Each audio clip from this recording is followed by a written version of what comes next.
నమస్కారం. నా పేరు గోదా జాన్పాల్, మాలమహానాడు రాష్ట్ర అధ్యక్షులు.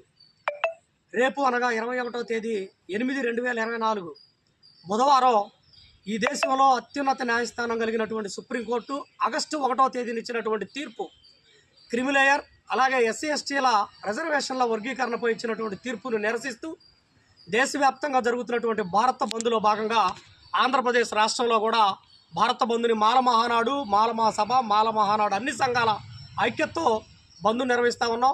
ఈ నరసరావుపేట పట్టణంలో ఉండబడేటటువంటి స్కూల్స్, కాలేజీలు అలాగే వాణిజ్య వ్యాపార రంగాలన్నీ కూడా మాకు సహకరించి సెలవు ప్రకటించాలని సందర్భంగా కోరుతూ ఈ బంద్లో పాల్గొంటున్న మాల సంఘాల నాయకులతో పాటు డిఎస్పీ అలాగే పలు రకాల అంబేద్కర్ వాదులు, ప్రజాస్వామ్యవాదులు పాల్గొంటూ ఉన్నారు.